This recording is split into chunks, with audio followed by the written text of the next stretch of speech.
ರೋಗವನ ಬೆಟ್ಟದ ಮನೆಮದ್ದು ಕಾರ್ಯಕ್ರಮಕ್ಕೆ ತಮಗೆಲ್ಲರಿಗೂ ಸ್ವಾಗತ. ನಿಮ್ಮೆಲ್ಲರ ಬೇಡಿಕೆ ಪ್ರಕಾರ ಸಾಕಷ್ಟು ಜನ ಕೇಳ್ತಾ ಇದ್ರಿ, ಈ ಚರ್ಮವ್ಯಾಧಿ, ಫಂಗಲ್ ಇನ್ಫೆಕ್ಷನ್, ಗಜಕರ್ಣ ಇದರ ಬಗ್ಗೆ ನಮಗೆ ಸ್ವಲ್ಪ ಮಾಹಿತಿ ಕೊಡಿ, ನಾವು ಮನೆಯಲ್ಲಿ ಏನು ಮಾಡ್ಬೋದು ಅದ್ರ ಬಗ್ಗೆ ತಿಳಿಸಿ ಅನ್ನೋ ಮಾಹಿತಿಯನ್ನು ಕೊಡ್ತಾ ಇದ್ರಿ. ಹಾಗಾಗಿ ನಿಮ್ಮ ಬೇಡಿಕೆಯ ಪ್ರಕಾರ ಈ ಒಂದು ಸಂಚಿಕೆಯನ್ನು ನಾವು ನೀಡ್ತಾ ಇದ್ವಿ. ಚರ್ಮವ್ಯಾಧಿ, ಈ ಚರ್ಮವ್ಯಾಧಿ ಅಂದರೆ ಏನು, ಯಾವ ಕಾರಣಕ್ಕೆ ಶುರುವಾಗುತ್ತೆ, ಇದಕ್ಕೆ ಚಿಕಿತ್ಸೆ ಏನು, ಯಾವ ರೀತಿ ಇದು ಮೂಲತಃ ನಾವು ಗುಣಪಡಿಸ್ಕೊಳ್ಬೇಕು, ಇದ್ರ ಬಗ್ಗೆ ನೀವು ತಿಳಿದಾಗ ಮಾತ್ರ ಈ ಸಮಸ್ಯೆಯಿಂದ ಹೊರಗೆ ಬರಲಿಕ್ಕೆ ಸಾಧ್ಯ. ಚರ್ಮವ್ಯಾಧಿ ಅಂತಕ್ಕಂಥದ್ದು ನಿಮ್ಮ ದೇಹದ ಹೊರಭಾಗದಲ್ಲಿ ಕಾಣಿಸ್ತಾ ಇದ್ರೂ ಕೂಡ ಹೊರಭಾಗದ ಸಮಸ್ಯೆ ದೇಹದ ಒಳಭಾಗದ ಸಮಸ್ಯೆಯನ್ನು ಸೂಚಿಸ್ತಕ್ಕಂಥ ಒಂದು ಸಮಸ್ಯೆ ಆಗಿದೆ. ನಿಮ್ಮ ದೇಹದ ಹೊರಭಾಗದ ಚರ್ಮದಲ್ಲಿ ಏನೆಲ್ಲ ತೊಂದರೆಗಳಾಗ್ತಾ ಇದೆಯೋ ಅದಕ್ಕೆ ಮೂಲ ನಿಮ್ಮ ದೇಹದ ಒಳಭಾಗದ ತ್ಯಾಜ್ಯ ಅಥವಾ ಒಳಭಾಗದಲ್ಲಿ ಕಾಡ್ತಾ ಇರ್ತಕ್ಕಂಥ ಸಮಸ್ಯೆಯ ಮೂಲವನ್ನು ನೀವು ಹೊರಗಡೆ ನೋಡ್ತಾ ಇರ್ತೀರಾ. ಆದರೆ ನೀವು ಮಾಡೋದು ಬರೀ ಹೊರಭಾಗದ ಲೇಪನವನ್ನು ಮಾಡ್ತೀರಾ, ಆಯಿಂಟ್ಮೆಂಟ್ಗಳನ್ನು ಹಚ್ತೀರಾ. ಆದರೆ ಹಚ್ಚಿದಾಗ ಕಡಿಮೆ ಆಗುತ್ತೆ ಅಂತೀರಾ, ಬಿಟ್ಟರೆ ಮತ್ತೆ ಬರುತ್ತೆ ಅಂತೀರಾ. ಮೂಲ ಸಮಸ್ಯೆ ಎಲ್ಲಿದೆ ಅಂತ ನೀವು ಹುಡುಕ್ಬೇಕಾಗತ್ತೆ. ಯಾವುದೇ ಚರ್ಮ ಸಮಸ್ಯೆ ಇರ್ಬೋದು, ಗಜಕರ್ಣ ಇರ್ಬೋದು, ಮತ್ತು ಸೋರಿಯಾಸಿಸ್ ಇರ್ಬೋದು, ಸರ್ಪಸುತ್ತಿರ್ಬೋದು, ಈ ರೀತಿ ಹಲವಾರು ರೀತಿಯ ಚರ್ಮದ ಅಲರ್ಜಿಗಳನ್ನು ನಾವು ನೋಡ್ತೀವಿ. ಆದರೆ ಯಾವುದೇ ಚರ್ಮದ ಅಲರ್ಜಿ ಇರ್ಬೋದು, ಅದಕ್ಕೆ ಮೂಲ ಅಂತ ಹೇಳಿದ್ರೆ ನಿಮ್ಮ ದೊಡ್ಡ ಕರಳು. ಯಾವಾಗ ನಿಮ್ಮ ದೊಡ್ಡ ಕರಳಲ್ಲಿ 6 ಗಂಟೆಗಳಿಗಿಂತ ಹೆಚ್ಚಿನ ಮಲ ಸಂಗ್ರಹಣೆಯನ್ನು ನೀವು ಇಟ್ಕೊಂಡಿರ್ತೀರೋ ಅಂಥವರಲ್ಲಿ ಈ ಸಮಸ್ಯೆ ಶುರುವಾಗ್ತದೆ. ಯಾವಾಗ ನಮ್ಮ ದಾಸ್ತಾನು ದೊಡ್ಡ ಕರಳಲ್ಲಿ ಶೇಖರಿಸಲ್ಪಡುತ್ತೋ ಅಲ್ಲಿಂದ ನಿಮಗೆ ಸೋಂಕುಗಳು ಉತ್ಪತ್ತಿ ಆಗುತ್ತೆ. ಉದಾಹರಣೆಗೆ ಗೋಬರ್ ಗ್ಯಾಸನ್ನು ನೀವು ನೋಡಿರ್ತೀರ, ಎಷ್ಟೋ ಜನರ ಮನೆಯಲ್ಲಿ ಕೂಡ ಇದೆ. ಗೋಬರ್ ಗ್ಯಾಸ್ ಅಂದರೆ ಏನು, ದನಗಳ ಅಥವಾ ಹಸುವಿನ ಪ್ರಾಣಿಗಳ ಒಂದು ಸಗಣಿಯನ್ನು ಕಲಸಿ ಅದಕ್ಕೆ ಗೋಬರ್ ಗ್ಯಾಸ್ ಇರ್ತಕ್ಕಂಥ ಡ್ರಮ್ ಇರ್ತಕ್ಕಂಥ ಜಾಗಕ್ಕೆ ಅದನ್ನು ಕಳಿಸಲಾಗತ್ತೆ. ಅಲ್ಲಿ 2 ರಿಂದ 4 ದಿನಗಳ ಕಾಲದಲ್ಲಿ ಅದು ಕೊಳೆಯುತ್ತೆ.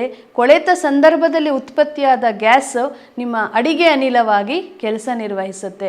ಯೋಚಿಸಬೇಕಾಗಿರೋ ವಿಚಾರ ವೀಕ್ಷಕರೇ ಇದು. ಆ ಹಸು ಕೇವಲ ಹುಲ್ಲನ್ನು ತಿಂದಿರ್ತದೆ ವಿನಃ ಬೇರೆ ಯಾವುದೇ ಆಹಾರ ಪದ್ಧತಿ ಅದಕ್ಕೆ ಗೊತ್ತಿರೋದಿಲ್ಲ.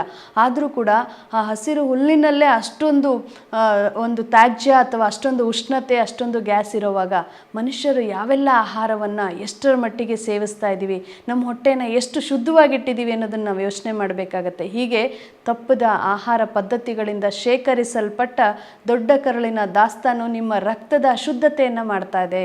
ಅಲ್ಲಿ ನಿಮಗೆ ಉತ್ಪತ್ತಿ ಆಗ್ತಿರೋ ಸೋಂಕು ಚರ್ಮದ ಮೇಲ್ಭಾಗದಲ್ಲಿ ಕಾಣಿಸ್ತಿದೆ ಅಷ್ಟೇ. ಆದರೆ ನೀವು ಬರೀ ಮೇಲ್ಭಾಗಕ್ಕೆ ಚಿಕಿತ್ಸೆ ಮಾಡೋದ್ರಿಂದ ಪ್ರಯೋಜನ ಇಲ್ಲ. ಇಲ್ಲಿ ದಾಸ್ತಾನು ಇರ್ತಕ್ಕಂಥ ಜಾಗ ದೊಡ್ಡ ಕರಳು ಶುದ್ಧಿ ಆಗಬೇಕು, ನಂತರ ರಕ್ತ ಶುದ್ಧತೆಯನ್ನು ಮಾಡ್ಕೊಳ್ಬೇಕು. ಇದೆರಡರ ಶುದ್ಧತೆ ಮಾತ್ರ ನಿಮ್ಮ ದೇಹದ ಸಂಪೂರ್ಣ ಸಮಸ್ಯೆಯಿಂದ ಹೊರಗಾಕ್ಲಿಕ್ಕೆ ಸಾಧ್ಯ.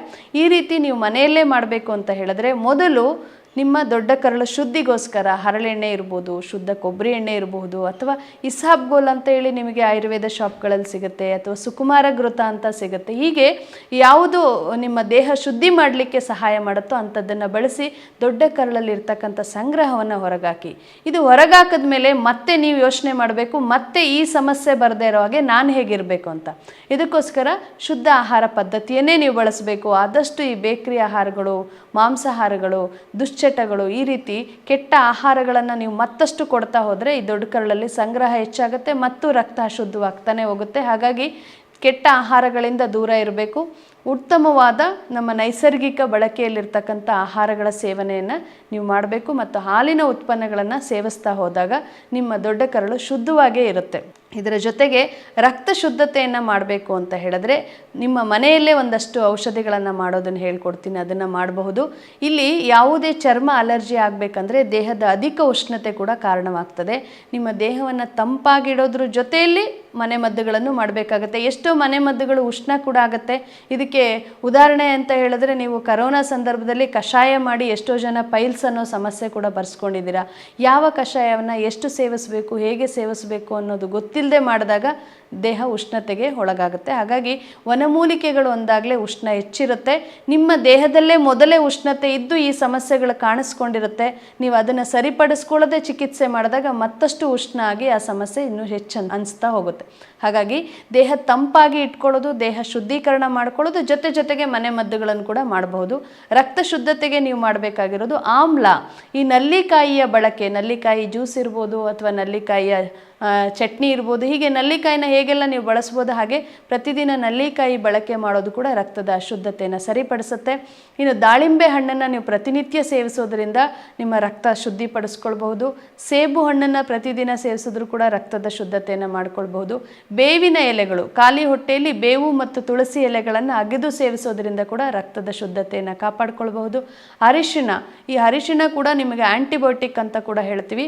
ನಿಮ್ಮ ಆಹಾರದಲ್ಲಿ ಅರಿಶಿಣ ಬಳಸುವಂಥದ್ದು ಮತ್ತು ಕಷಾಯಗಳಲ್ಲಿ ಅರಿಶಿಣ ಬಳಸುವಂಥದ್ದು, ಇದರಿಂದ ಕೂಡ ರಕ್ತದ ಶುದ್ಧತೆಯನ್ನು ನೀವು ಹೆಚ್ಚಿಸ್ಕೊಳ್ಬೋದು. ಇನ್ನು ಗರಿಕೆ ಹುಲ್ಲಿನ ರಸ, ಈ ತಾಜಾ ಗರಿಕೆ ಹುಲ್ಲಿನ ರಸವನ್ನು ಸೇವಿಸೋದ್ರಿಂದ ಕೂಡ ರಕ್ತದ ಶುದ್ಧತೆ ಆಗ್ತದೆ. ಇನ್ನು ಅಲರ್ಜಿಗಳಿಗೂ ಕೂಡ ನೀವು ಗರಿಕೆ ಹುಲ್ಲನ್ನು ಅರೆದು ಲೇಪನ ಮಾಡೋದ್ರಿಂದ ಅಲರ್ಜಿ ಕಡಿಮೆ ಮಾಡ್ಕೊಳ್ಬಹುದು. ಹಾಗೆ ಕೊಬ್ಬರಿ ಎಣ್ಣೆಗೆ ಸ್ವಲ್ಪ ಕರಿಬೇವು ಅರಿಶಿಣವನ್ನು ಸೇರಿಸಿ ಬೆಚ್ಚಗೆ ಕಾಯಿಸಿ ಆ ಒಂದು ತೈಲವನ್ನು ಮಸಾಜ್ ಮಾಡಿ ಬೆಳಗ್ಗೆ ಎದ್ದು ಕಡಲೆ ಹಿಟ್ಟಲ್ಲಿ ತೊಳೆಯೋದ್ರಿಂದ ಕೂಡ ಈ ಚರ್ಮದ ವ್ಯಾಧಿಯನ್ನು ಗುಣಪಡಿಸ್ಕೊಳ್ಬೋದು. ಇನ್ನು ಸಾಕಷ್ಟು ನೀವು ಮಾಹಿತಿ ಮತ್ತು ಸಮಾಲೋಚನೆ ವಿಚಾರಗಳನ್ನು ತಿಳಿಬೇಕು ಅಂತ ಹೇಳಿದ್ರೆ ಉಚಿತ ಸಮಾಲೋಚನೆ ಯೋಗವನ್ನು ಬೆಟ್ಟದಲ್ಲಿ ನೀವು ಪಡೆದುಕೊಳ್ಬೋದು. ವೈದ್ಯರ ಸಮಾಲೋಚನೆಗಾಗಲಿ ಅಥವಾ ಮೊದಲಿಗೆ ಬಂದ ತಕ್ಷಣ ನಿಮಗೆ ನೀಡ್ತಕ್ಕಂಥ ಟೆಸ್ಟ್ ಡೋಸ್ ಅಂತ ಏನು ಹೇಳ್ತೀವಿ, ಪೂರ್ವಭಾವಿ ಚಿಕಿತ್ಸೆ ಹಾಗೂ ಅಲ್ಲಿ ನಡೀತಕ್ಕಂಥ ದಾಸೋಹ ಪ್ರತಿಯೊಂದು ಕೂಡ ನಿಮಗೆ ಉಚಿತವಾದ ಸೌಲಭ್ಯವಾಗುತ್ತೆ. ನಿಮಗೆ ಆಸಕ್ತಿ ಇದ್ದಲ್ಲಿ ಮಾತ್ರ ಔಷಧಿಗಳನ್ನು ನೀವು ಪಡೆದುಕೊಳ್ಬೋದು. ಔಷಧಿಗಳಿಗೆ ಮಾತ್ರ ನೀವು ಬೆಲೆಯನ್ನು ಕೊಡಬೇಕಾಗತ್ತೆ. ಇನ್ನು ಎಲ್ಲ ನಿಮ್ಮ ಉಚಿತ ಸೇವೆಯನ್ನು ನೀವು ಖಂಡಿತವಾಗ್ಲೂ ಪಡೆದುಕೊಳ್ಬೋದು. ಹೆಚ್ಚಿನ ಮಾಹಿತಿ ಬೇಕಂತ ಹೇಳಿದ್ರೆ ದೂರವಾಣಿ ಸಂಖ್ಯೆಗೆ ಕರೆ ಮಾಡೋದ್ರ ಮುಖಾಂತರ ನೀವು ಯಾವುದೇ ಬ್ರಾಂಚ್ಗಳಿಗೂ ಭೇಟಿ ಮಾಡ್ಬೋದು. ನಮಸ್ಕಾರ.